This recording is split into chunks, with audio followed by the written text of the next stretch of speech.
Abra comigo o santo livro, na primeira epístola do apóstolo João.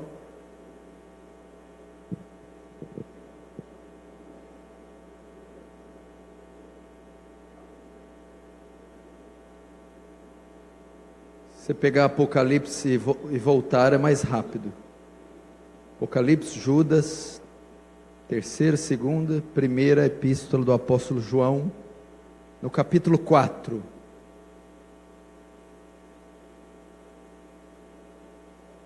Primeira João, capítulo 4. Vamos ler a partir do verso 1. Estou lendo na Revista e Atualizada.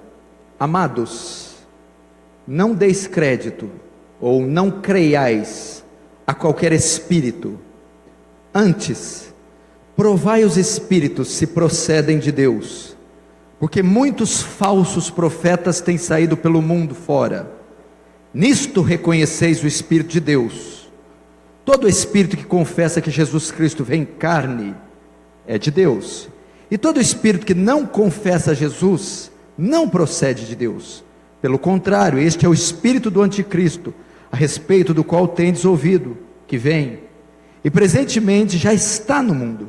Filhinhos, vós sois de Deus e tendes vencido os falsos profetas, porque maior é aquele que está em vós do que aquele que está no mundo. Eles procedem do mundo, por essa razão falam da parte do mundo, e o mundo os ouve. Nós somos de Deus. Aquele que conhece a Deus nos ouve, aquele que não é da parte de Deus não nos ouve. Nisto reconhecemos o espírito da verdade e o espírito do erro. Deixa aberto aí, não feche. Só feche mais uma vez seus olhos, rapidamente. Pai Santo, Tu sabes da nossa fraqueza e da nossa incapacidade de entender coisas muito elevadas. Somos tão tolos, tão pecadores, pequenos, mas que na nossa miserabilidade Tu recebas glória para si. Que na nossa pequenez Tu mostres a Sua grandeza. Minha oração é para que a Sua soberania, Senhor, tome todo esse estado, tome todo o universo, uma vez que ele já está tomado. Toma mentes e corações cativas à Tua palavra. Que haja tremor e temor diante do Santíssimo, diante do Eterno. Que haja reverência. Faz Teu reino avançar essa noite. Receba glória para si e nos conforma à imagem do Seu Filho, em nome de Jesus. Amém. Som. Queridos, eu só vou fazer um pedido. Se é possível, me atenda, por favor. Eu sei que nós estamos numa mega estrutura com uma multidão de gente, mas eu gostaria que, se possível, reverência nesse local. Se tem uma coisa que o nosso Deus exige, é temor, reverência, a Sua santidade e a Sua presença. Vamos fazer esse um ambiente espiritual no qual Deus possa ser temido devidamente. Os doutores já falaram, agora chegou a hora das mulas. De vez em quando elas falam também. Isso não é fala minha, é de Lutero. Queridos, no grande despertamento de 1930 a 1940, liderado por Jonathan Edwards, aquele avivamento foi questionado a sua autenticidade e a sua genuinidade. Jonathan Edwards, então, ele vai fazer a exposição desse texto e escreve um livro sobre esse texto, chamado As Marcas da Verdadeira Obra do Espírito de Deus. E ele diz nesse trabalho, que a primeira carta de João e o capítulo 4, este texto é o fundamento para se examinar qualquer obra do Espírito, para saber se ela é verdadeira ou falsa. 1 João capítulo 4, os 8 primeiros versos. Ele começa o texto dizendo: amados, provai, não creiai em todos os espíritos, antes provai-os. Por que ele diz isso? Eu acredito aqui que, independente da sua vertente escatológica, você acredita que Jesus vai voltar. Eu tenho absoluta certeza. Independente se você é dispensacionalista, amilenista, pré-tribulacionista histórico, você crê que aquele que um dia pisou nessa terra retornará em glória. E você sabe também que ele, antes de voltar, não tendo deixado data definida, contudo, deixou a nós sinais, profecias acerca do tempo do fim. Se você lê Mateus 24, se você lê algumas coisas relacionadas ao Apocalipse, as cartas de Paulo, você vai ver que ele deixa ali alguns sinais na natureza, sinais na política, na economia, sinais na religião. É nítido que nós estamos vendo sinais da volta de Jesus. Terremotos, sinais na natureza, nós temos visto terremotos, enchentes, furacões, falência no sistema econômico. Nós temos visto pestes, epidemias. Você viu aí gripe suína, aviária, você viu aí o flagelo, você vê há anos o flagelo da AIDS, e recentemente essa Zika vírus. Mas você diz, pastor Paulo, sinais acontecem desde que Jesus falava. Então como eu vou ter certeza que a minha geração está próxima do fim?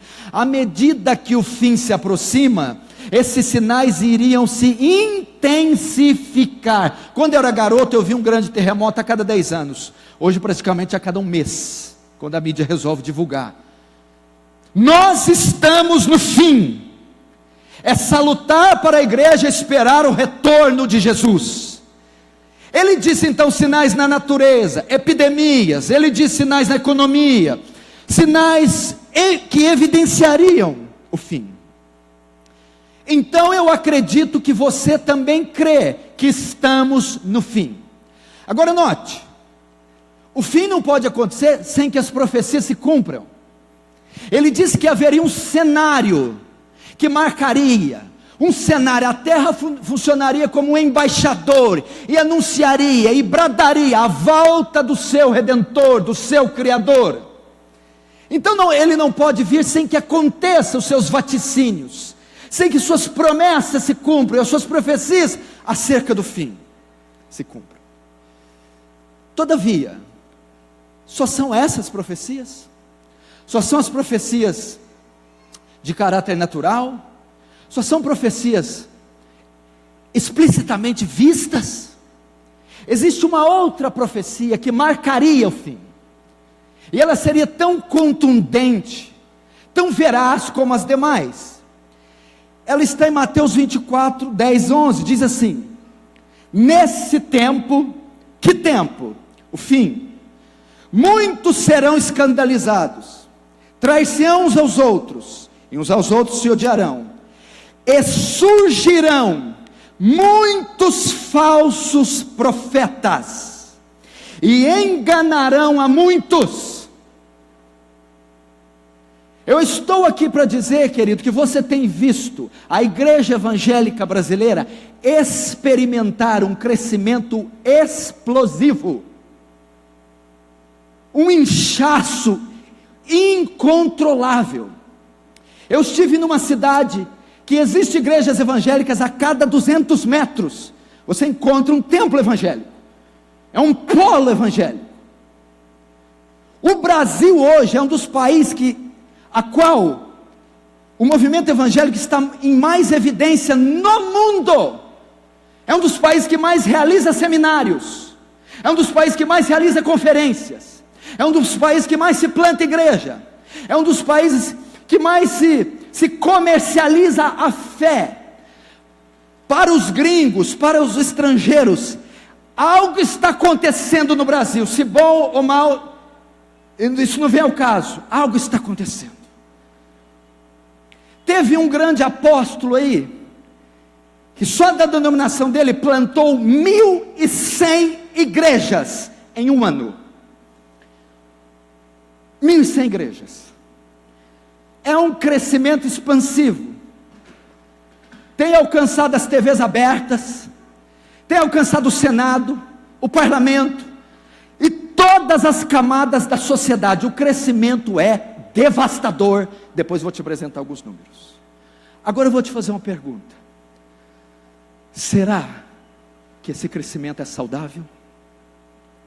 Será que tudo que reluz é ouro? Será que são bíblicas essas igrejas plantadas? Será que tudo isso é saudável?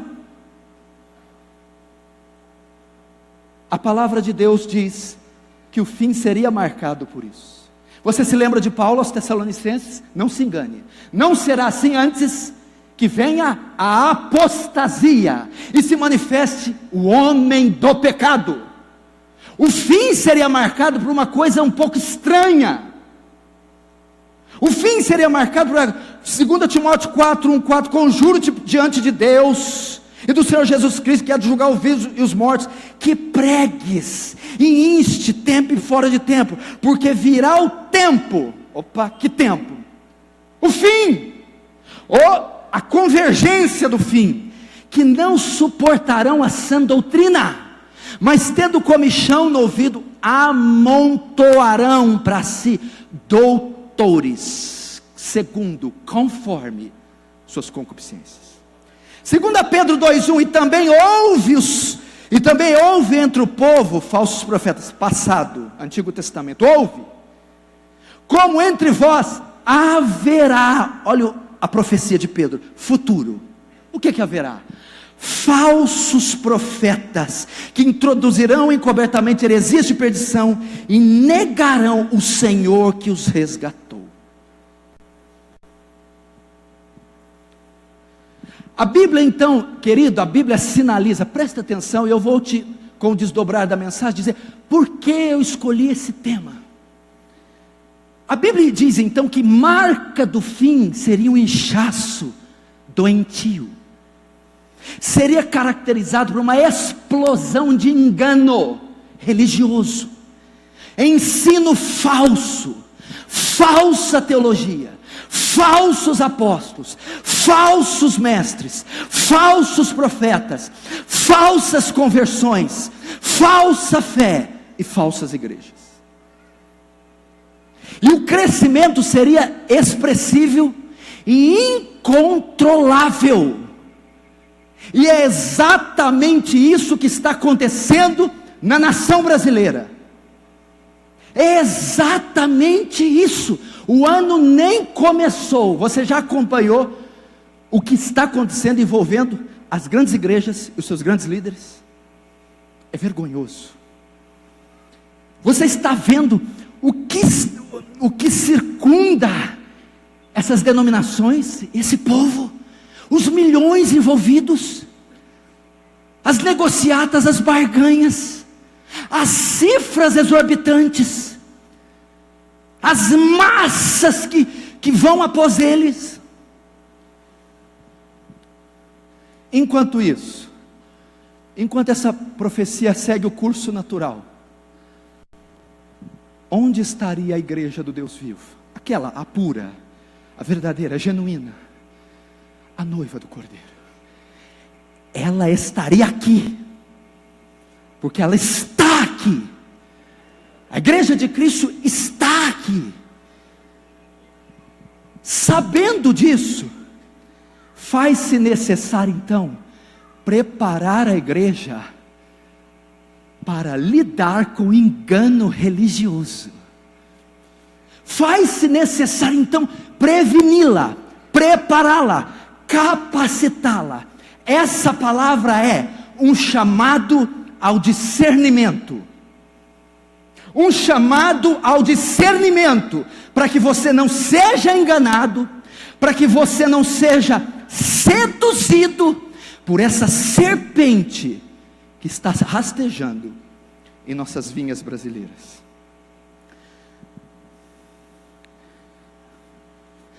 Vamos começar o texto. Ele começa dizendo, 1 João capítulo 4, vamos agora ao texto. 1 João capítulo 4, Verso 1. Amados. Amados. O destinatário da carta é incerto. Provavelmente aqui o ano que foi escrito foi 95 da era cristã. João, o último membro do colégio apostólico vivo, tinha aproximadamente 90 anos. O destinatário não é preciso, provavelmente são cristãos ou igrejas das províncias da Ásia. O fato é que, quando ele usa esse termo, ele é comumente usado para os crentes, para a igreja. João está escrevendo aqui uma carta, está escrevendo algo, porque nenhuma profecia de particular interpretação, é uma profecia, e é uma profecia para a igreja de hoje. Então a mensagem é: amados, igreja, consciência cristã, VINAC, ouçam o que o Espírito diz às igrejas. Aquele que tem ouvido, ouça o que o Espírito tem a dizer às igrejas. Amados, não creiais a qualquer espírito, ou em qualquer espírito. Amados, não creiais em qualquer espírito. A palavra grega aqui para creiais é pistel, ou pistel. Quer dizer confiança, estar persuadido. A palavra espírito aqui quer dizer pessoas, sejam elas humanas ou angelicais, movimentos, pregadores, doutrinas, teologias. O que João está ensinando a você, igreja? Não acrediteis em qualquer pregador, não acrediteis em qualquer profeta, não acrediteis em qualquer doutrina, não acrediteis em qualquer congresso, não engolis, não deis crédito, não deis confiança em qualquer movimento que se diz cristão. É um chamado ao discernimento. Não acrediteis em qualquer manifestação. Você lembra na década de 90, pelo menos na minha cidade? Começou um movimento carismático, dente de ouro, umas unções, cura de coluna. Muitas igrejas tradicionais começaram a aderir a alguns movimentos, se tornaram renovadas. Outros saíram porque queriam uma experiência mais espiritual. Mas eram crentes sem discernimento.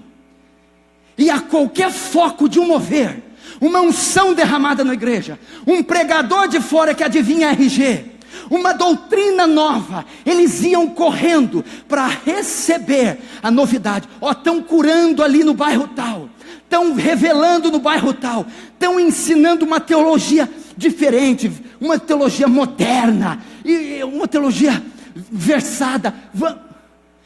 O que João está nos dizendo aqui pelo Espírito é: não acrediteis, não engolis, não recebeis qualquer coisa.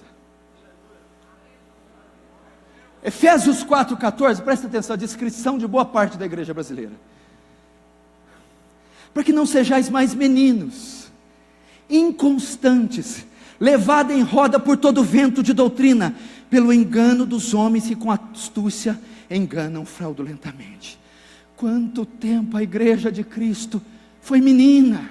Paulo está dizendo, ele começa a citar ali que Deus separou para profetas, pastores, doutores, para aperfeiçoar santos, para que chegue a estatura, a plenitude do varão perfeito, Cristo Jesus, e assim não sejam meninos. Por que ele usa o termo menino? Menino não tem discernimento, menino não tem malícia, menino não tem poder de leitura. Por muito tempo fomos meninos, inconstantes. O que é inconstante? Está tendo uma unção aqui, ele vai, ele enjoa, inconstante, ele já quer outra. Esse pastor está muito chato, tem coisa nova, eu vou para outro. Talvez você entrou aqui e você ainda está assim. Talvez você é um menino inconstante. E o Senhor está dizendo, Ele está aqui, Ele é enfático: não creiais, não aceiteis. Se você é do tipo, querido, eu fui pregar numa igreja, o pastor me convidou, sentei no carro, ele foi me levando. Paulo Júnior e tal, o senhor já assistiu meus vídeos de pregação? Amém, pressupõe-se que está entendendo o que está vendo. Aí depois falou: rapaz, essa madrugada eu liguei a televisão e vi a pregação de um apóstolo lá. Eu já olhei assim para o lado. Que unção, rapaz! Meu Deus! Os caras assistem Augusto Nicodemos e leem Benihim e acham que é a mesma coisa. Você fala de David, Martin Lloyd Jones e Kenneth Hagin, é tudo de Deus, uma ova.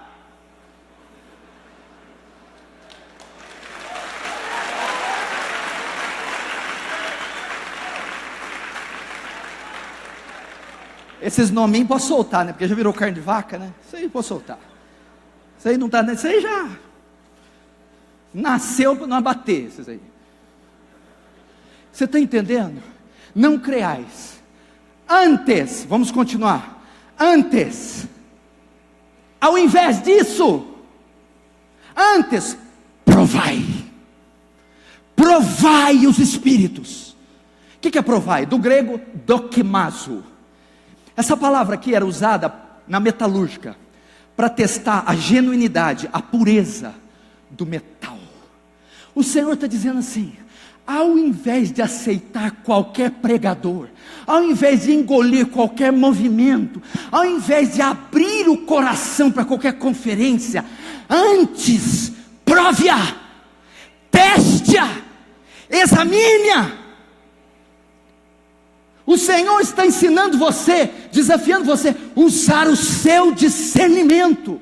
Submeta a um rigoroso teste para saber se aquilo é genuíno, sacro, bíblico. Qual a última vez que você exercitou o discernimento? Qual a última vez que você examinou aquilo que você está bebendo? A fonte que você está se nutrindo? Teste-o, examine-os, coloque-os à prova. Lembra dos cristãos bereanos, Atos 17, 10, 11. E logo os irmãos enviaram de noite Paulo e Silas a Bereia.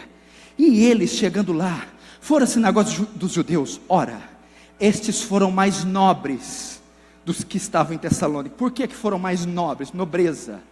Por que tiveram destaque? Porque de bom grado receberam a palavra, examinando cada dia nas escrituras. Essas coisas eram assim.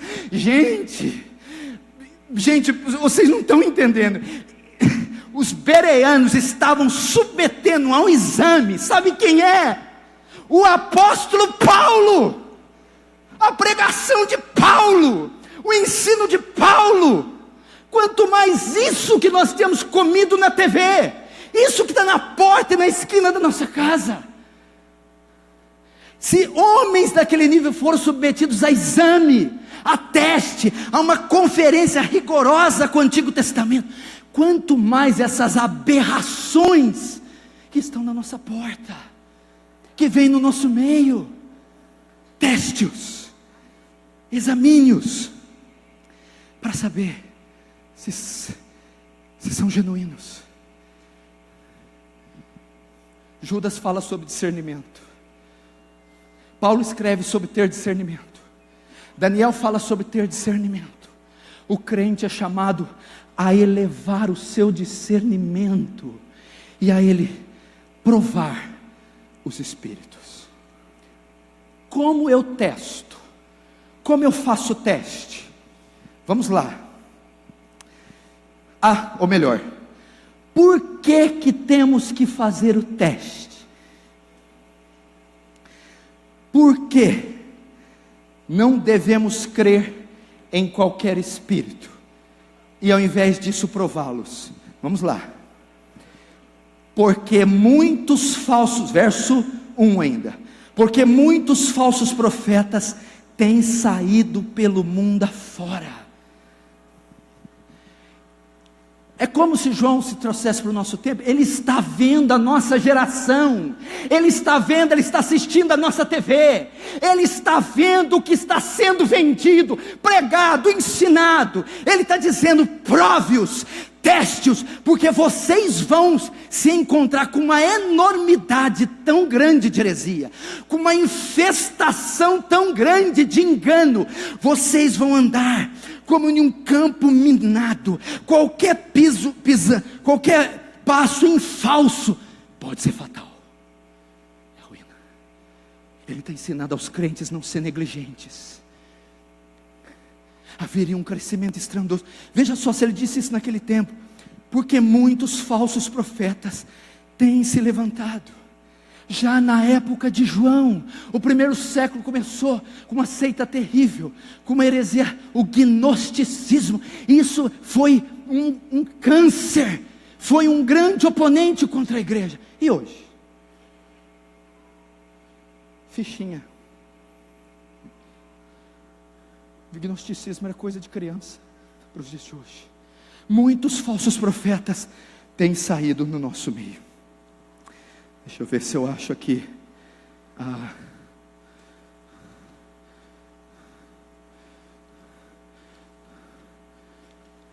folha que eu fiz os dados. Presta atenção nisso aqui. Por que temos que fazer o teste? Por causa dos falsos profetas.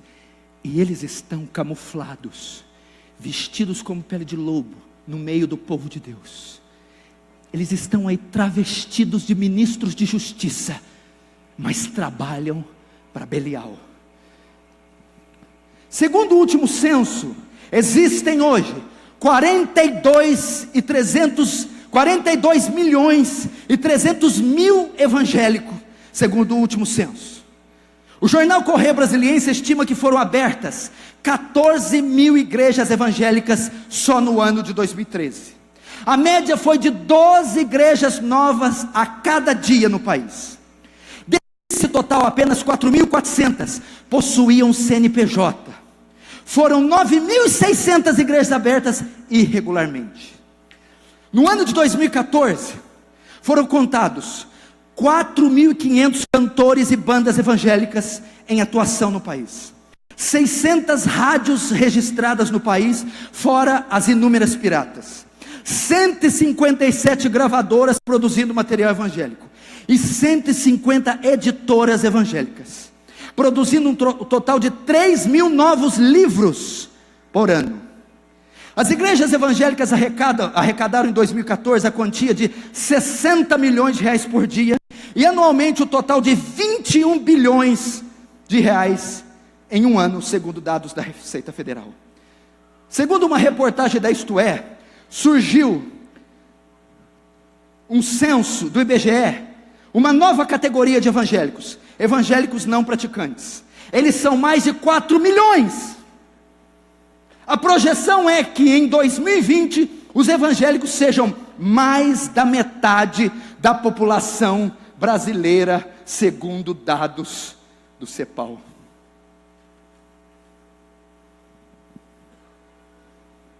Por que o senhor está trazendo isso? Soma-se isso às profecias bíblicas, principalmente de Jesus.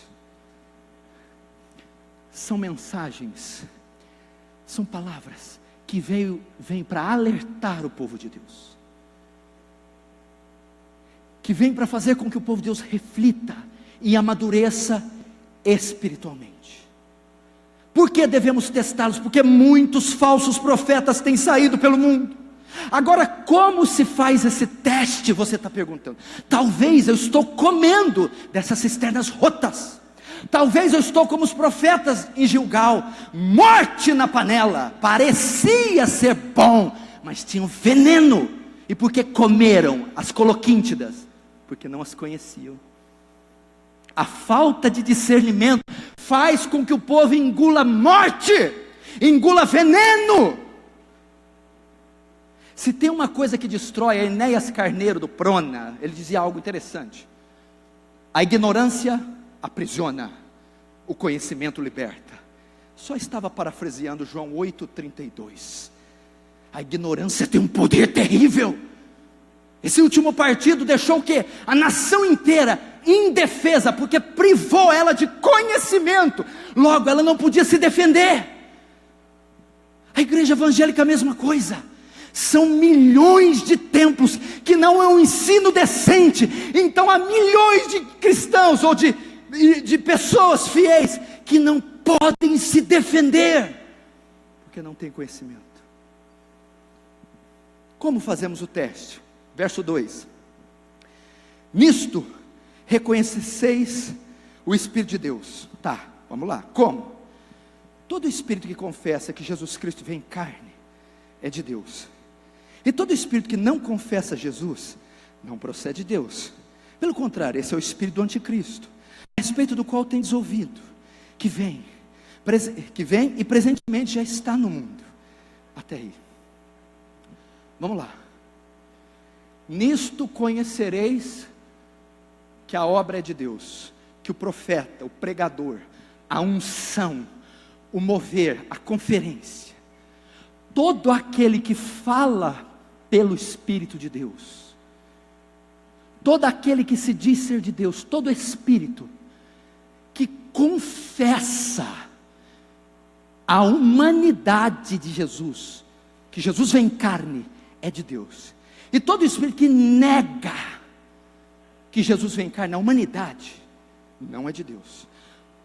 Por que João dá esse teste? Como eu disse, no primeiro século, a batalha era a respeito da cristologia, gnosticismo, docetismo, monofisismo. Todos eles tentavam macular uma das naturezas de Jesus. O gnosticismo, que é a grande ameaça do primeiro século, o que dizia? Criando uma espécie de um dualismo, que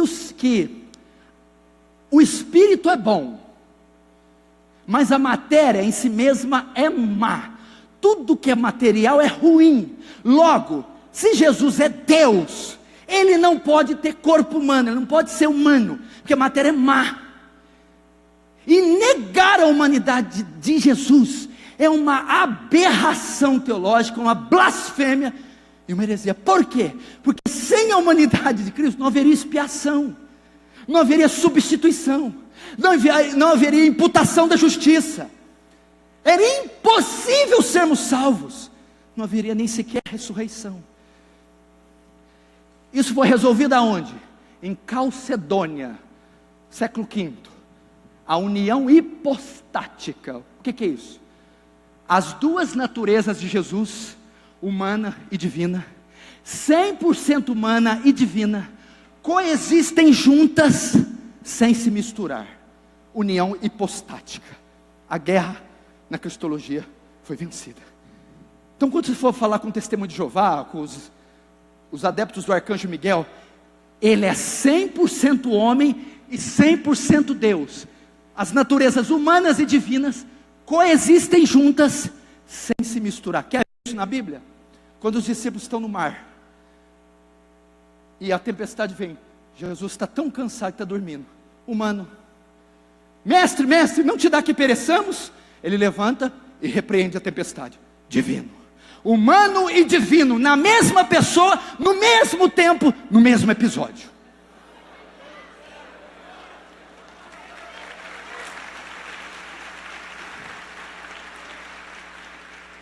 Mas agora você deve ter ficado tranquilo. Eu não vou precisar largar do meu falso profetinha de estimação. Ele nunca falou que Jesus não veio em carne. Aliás, carnal, o que ele mais enfatiza é a parte carnal de Jesus. O ataque aqui, presta atenção.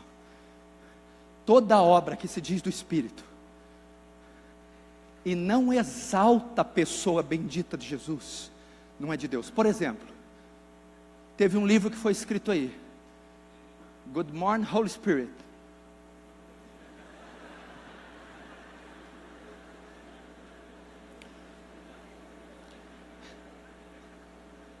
O livro inteiro, o Espírito Santo exalta Ele próprio, blasfêmia e heresia. E o Consolador, quando vier, me glorificará. O Espírito Santo aponta para Jesus, o Espírito Santo louva Jesus, o Espírito Santo exalta Jesus.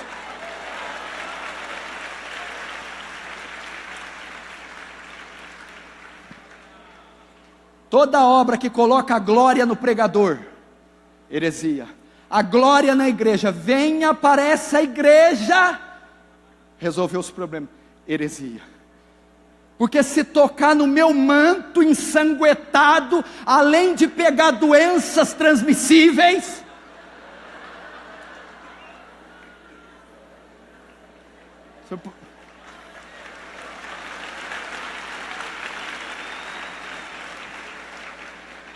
agora responde para mim, vai ficar ainda com o falso profetinha de estimação? Exalta, querido, não, isso aí não dá, não dá. Se fosse na época da lei, e nós seríamos mais sofisticados, porque não precisava de espada, 12 cabos de Winchester. Tinha um irmãozinho lá na minha congregação, engraçado, ele falava assim para mim, pastor, deixa que o serviço sujo eu faço. Meu irmão, onde já se viu o sangue humano, perecível, o sangue carcomido, o sangue de Adão caído, não tem poder para fazer nada. Então estão se manifestando milagres, onde o sangue humano se eleva acima do sangue de Jesus. Blasfêmia!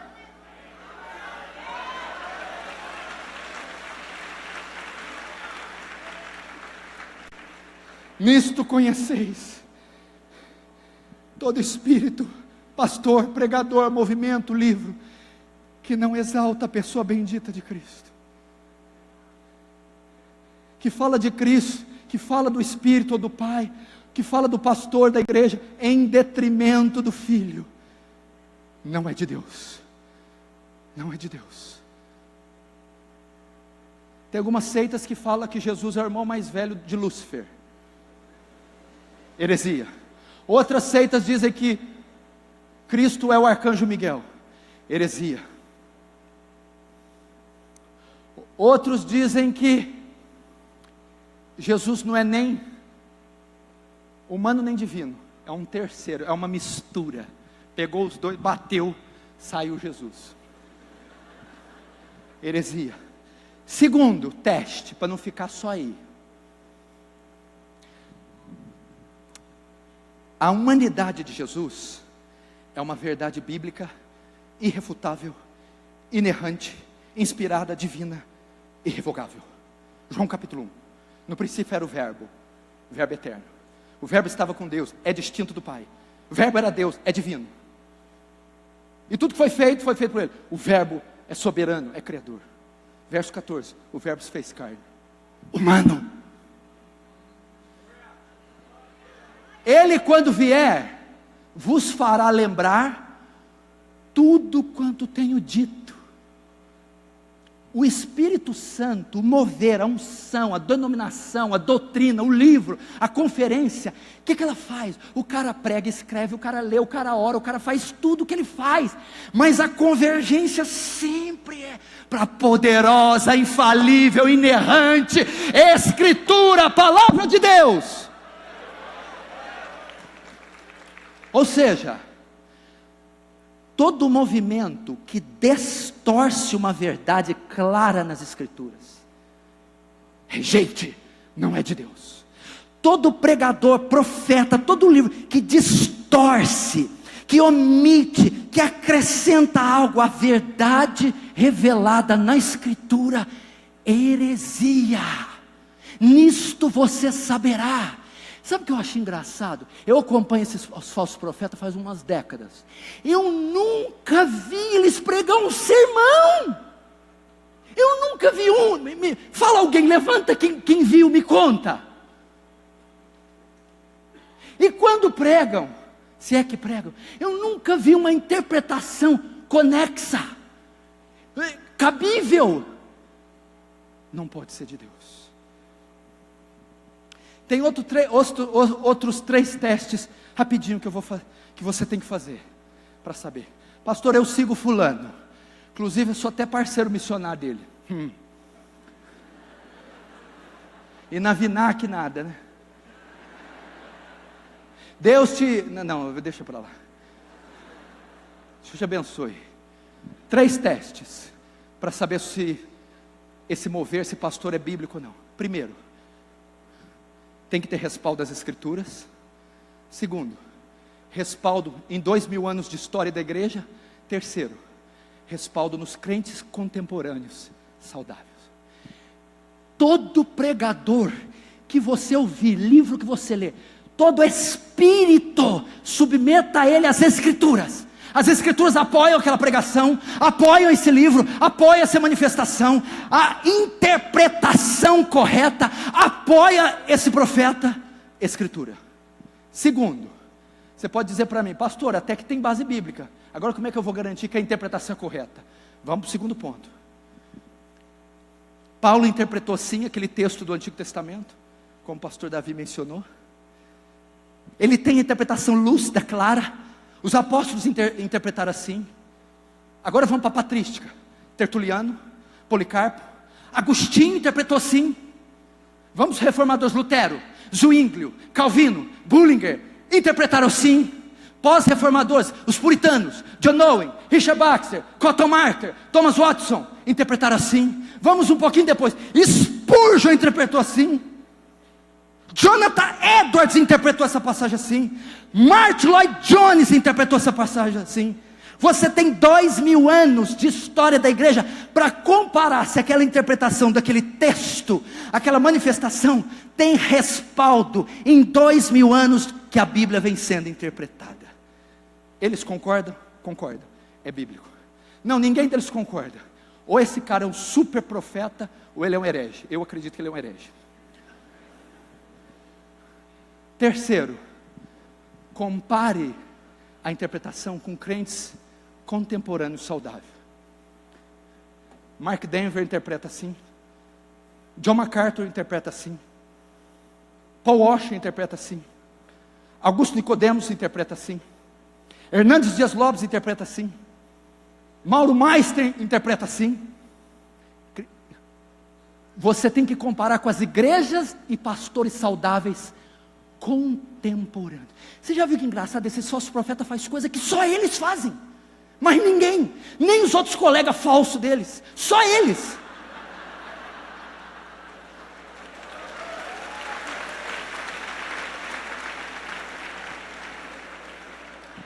A mensagem para essa noite é: teste os espíritos, prove os espíritos, submeta-os a um exame, compare-os com as Escrituras, compare-os com 2000 anos de igreja, compare-os com os crentes contemporâneos, compare-os com se exaltam a pessoa bendita de Cristo ou não. Continuando, eu não vou demorar, fica tranquilo, até 11h30 eu entrego. Isso é democrático aqui, né? Agora o verso 3, que interessante. E todo espírito que não confessa Jesus não procede de Deus, pelo contrário, este é o espírito do anticristo, a respeito do qual tendes ouvido que vem, e presentemente já está no mundo. Queridos, presta atenção, isso aqui é coisa séria. Agora eu quero passar medo em você. Eu gosto de passar medo. Por que, querido? Por que João usa o termo espírito? Por quê? E por que ele vai usar o termo ali anticristo? Ele cita uma gama de anticristo. Querido, porque ele está nos mostrando que toda a heresia, todo engano, a blasfêmia proferida por falsos profetas, são oriundas do inferno, da mente do diabo. Atrás de cada falso ensino existem obras demoníacas. Satanás está por trás do engano e está por trás dos proponentes do engano. Não brinque com isso. Pastor, você acredita então que tem pregadores possessos de demônios? Eu acredito que até tem demônios possessos deles. A capetada está perdendo faz tempo.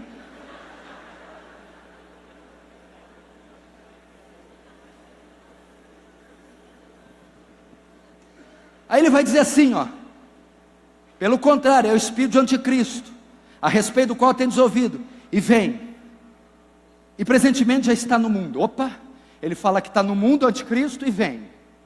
O que vem é o anticristo escatológico, o chefão, o ultimão. Mas muitos já estão presentes: Nero, Flávio Titus Domiciano, eram protótipos de anticristos, entendeu? Homens possessos, homens influenciados pelo mal. Nero, Domiciano. E tem o anticristo escatológico, o último. Queridos, ele está dizendo aqui: o mesmo espírito que domina os anticristos, que influencia, que se apodera, e o mesmo espírito que tomará o anticristo escatológico, é o que atua nos falsos profetas. Palavra do Senhor. Não brinque com isso. Satanás é sujo, ardiloso, articulado, inteligente e astuto.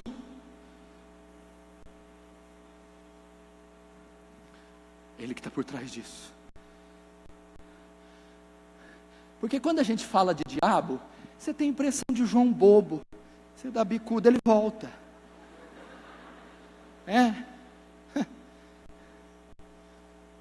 É isso que disse?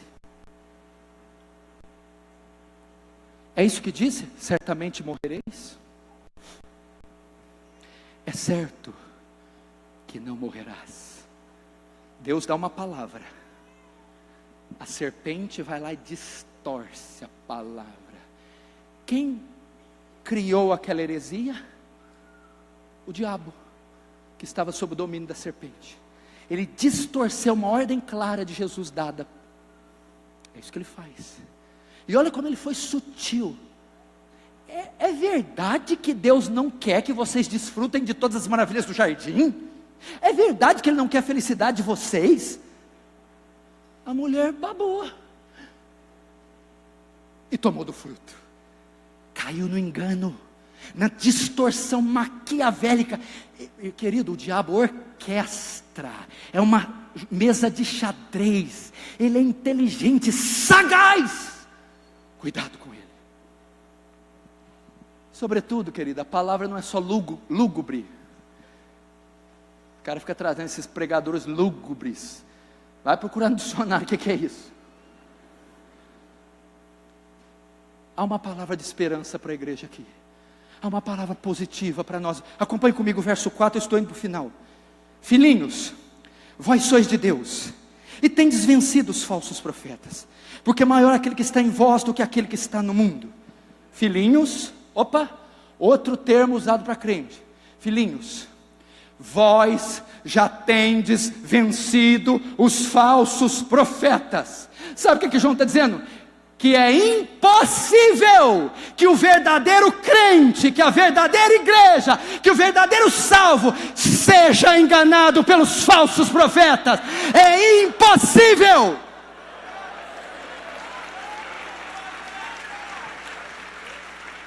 Por que é impossível? Por causa do valente que habita dentro dele. Porque, calma. Por quê? Porque maior é o que está em vós. Sabe o que quer dizer? Sabe por que o engano não pode? Pode te atrasar, pode te confundir, pode te desviar, pode te retardar, mas não pode te possuir. Sabe por quê? Porque maior é o que está em você. Que isso? O selo, o novo coração, a nova lei, o temor, o Espírito Santo. O que João está querendo dizer? O Espírito Santo não é fraco. O Espírito Santo é poderoso. O Espírito Santo está em você. E o Espírito Santo dá ao crente discernimento.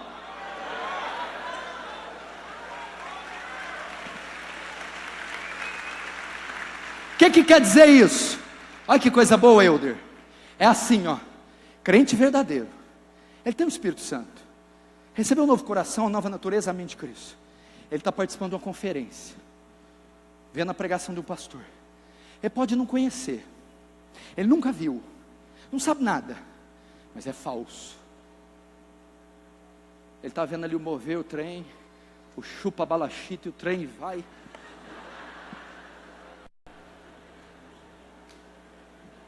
Meu amor, o que foi?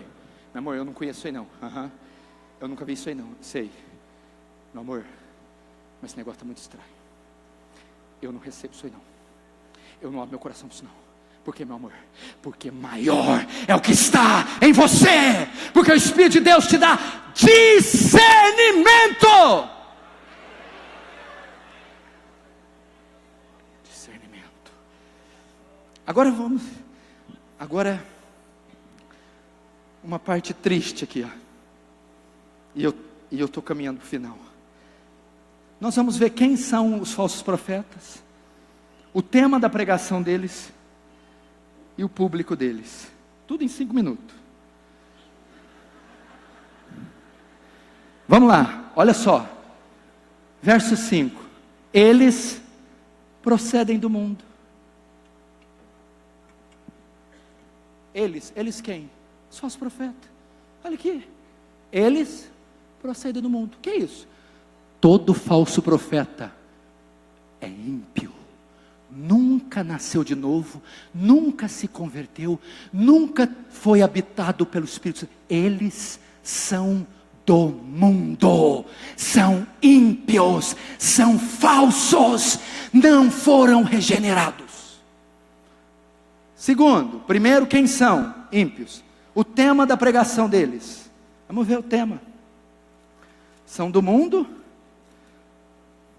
Por essa razão falam da parte do mundo. Opa! O tema da pregação deles: triunfalismo, prosperidade, curandeirismo, felicidade. Your best life now. É um best-seller nos Estados Unidos. A sua melhor vida agora. Empregado, seja patrão. É pobre, vai trabalhar. Não é isso.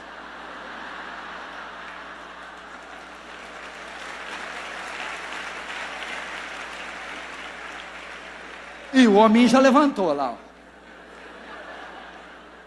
ó. Jesus veio em carne, confessa aí.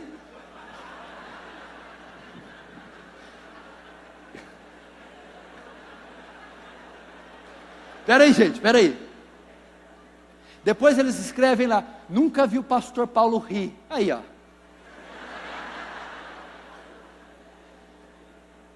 Primeiro, quem são ímpios? O que eles falam? Falam do mundo. Triunfalismo. O público deles. E o mundo os ouve. Eu vou falar com pesar no coração. Congregações inteiras de inconversos. Massas inteiras iníquas, inconversas. O público dessa gente não é salvo, nunca ouviu a sã doutrina, nunca ouviu a exposição do Evangelho, não estão lá por causa do pecado, não estão lá porque precisam do Salvador, estão lá para adquirir algum souvenir que aquela religião propõe. Pastor, mas pode ter salvação lá? Pode. Pode o salvo continuar salvo lá? Impossível. Vamos terminar. Verso 6. Nós somos de Deus. Aquele que conhece a Deus nos ouve. E aquele que não é da parte de Deus não nos ouve. Eita, que versículo tremendo. Nós somos de Deus. Quem? O apóstolo João, Tiago, Pedro, Paulo. Nós somos de Deus. Sabe o que ele está dizendo aqui? O salvo ouve a sã doutrina. O salvo quer a sã doutrina. O salvo gosta do Evangelho. O salvo conhece a voz do seu pastor.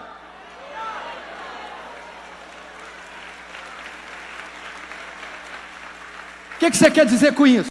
Eu quero dizer, corroborando o que o pastor pregou, que está havendo um tempo onde as ovelhas de todos os cantos e todos os redores estão ouvindo o chamar do Mestre, estão se reunindo. Eu não posso dizer que é uma obra silenciosa. Olha isso aqui, silenciosa como? É muito barulhenta. Eu não posso dizer que ela está a passos de formiga. Eu não posso dizer que são 7.000 joelhos escondidos em Obadias. Não, meu irmão.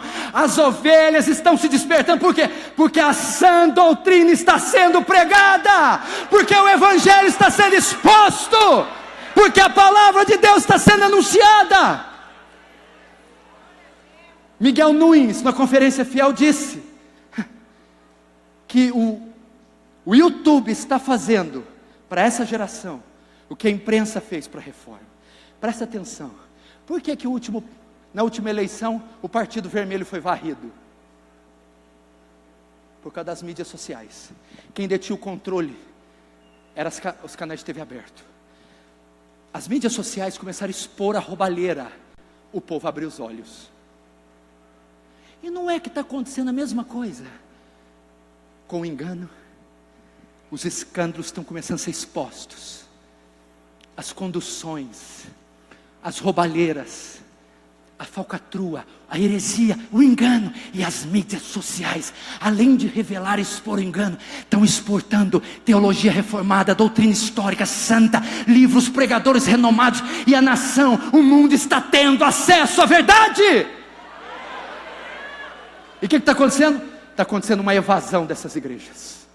Eles estão deixando e se migrando para igrejas históricas, bíblicas, onde há palavra, onde há teologia, onde há exposição da mensagem, onde há verdade. Conversando com o reverendo Nicodemos, e você sabe que o Nicodemos nesse assunto aqui, ele é bem, avivamento.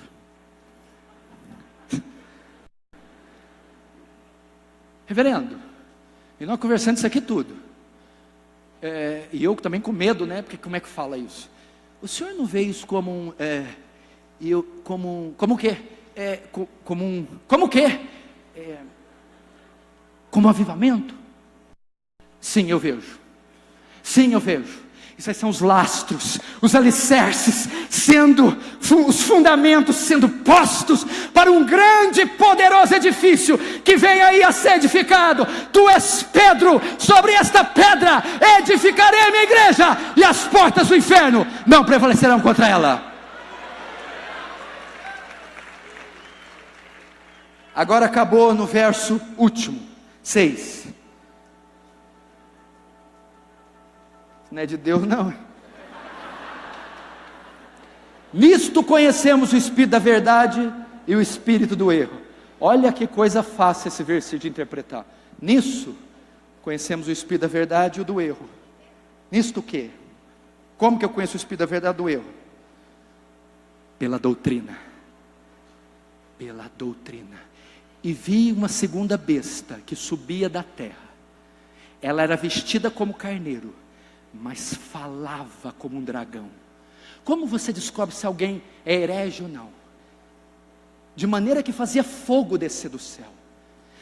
Mas quando abria a boca, era o dragão. Eles fazem sinais e prodígios, e ali você não consegue discernir. Mas na pregação deles, na doutrina, você reconhece que é herege. Queridos, esse foi um chamado ao discernimento.